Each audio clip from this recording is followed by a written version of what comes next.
Viagem na eletricidade.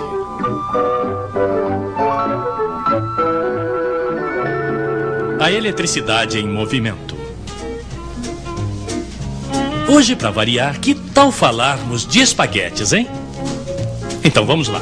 De um lado, nós, os consumidores de espaguetes. Do outro, em algum lugar bem longe, estão os produtores de espaguetes com máquinas de espaguetes. Mas quando certa noite decidimos comer espaguetes, isto não significa que as máquinas de espaguetes terão que trabalhar nessa hora, não é mesmo? Não, porque entre o produtor e o consumidor existem, como dizemos, os estoques. Mas com a eletricidade não é a mesma coisa. Não podemos colocá-la em reserva nem nas tomadas, nem nos fios, nem nas usinas. Então como fazemos? Suponhamos primeiro que exista uma única usina para alimentar a sua região. Assim, um consumidor vai precisar de uma potência de 3 kW para cozinhar espaguetes, por exemplo. Pois bem, é preciso que a central debite imediatamente na rede 3 kW a mais e não pode deixar para amanhã de manhã. Então o homem da central vai fazer sua turbina aumentar a potência em 3 kW. E reciprocamente, é claro, se em alguma parte alguém desliga uma máquina de 300 kW, uma máquina de espaguetes, por exemplo, na central será preciso reduzir a potência em 300 kW. Sim, o tempo todo, a potência fornecida à rede deve ser exatamente igual à potência total pedida pelos consumidores. Ora, isso pode variar enormemente. Para dar um exemplo, vamos supor que grandes nuvens chegam à região, não se vê mais direito, começa a fazer frio. As pessoas vão acender as luzes, assistir à TV, os aquecedores elétricos vão ser ligados. Isto vai exigir não sei quantos megawatts a mais. Isto é, bruscamente vai haver um excesso de demanda. Ora, uma central elétrica não é como um carro. E subir e descer bruscamente a potência não é muito bom para as centrais. Salvo, é claro, se elas forem previstas para isso. Mas, felizmente, eu fiz um trato com meu colega da região ao lado e ele me fornece eletricidade.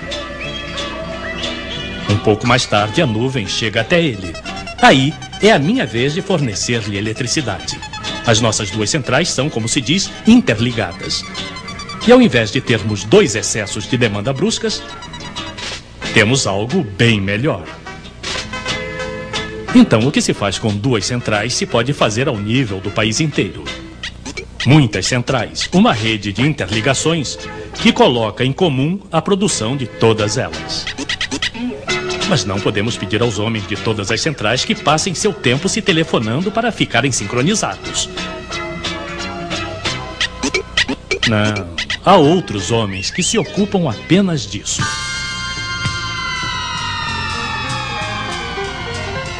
Ajustar o tempo todo a potência total de todas as centrais a pedido dos consumidores é a função deles.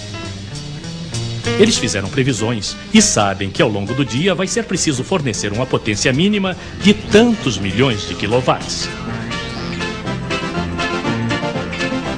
Esta produção de base, como é chamada, vai ser garantida prioritariamente com as centrais mais econômicas. As que utilizam as energias que custam mais barato ao país. E essas vão funcionar ao máximo de sua capacidade, sem se ocuparem de excessos de demanda nem de nada. Para as grandes e pequenas demandas, entram em cena centrais especializadas nesse gênero de esporte, as que sobem e descem de potência facilmente. Assim, a interligação é o modo de tirar o melhor partido das reservas energéticas do país.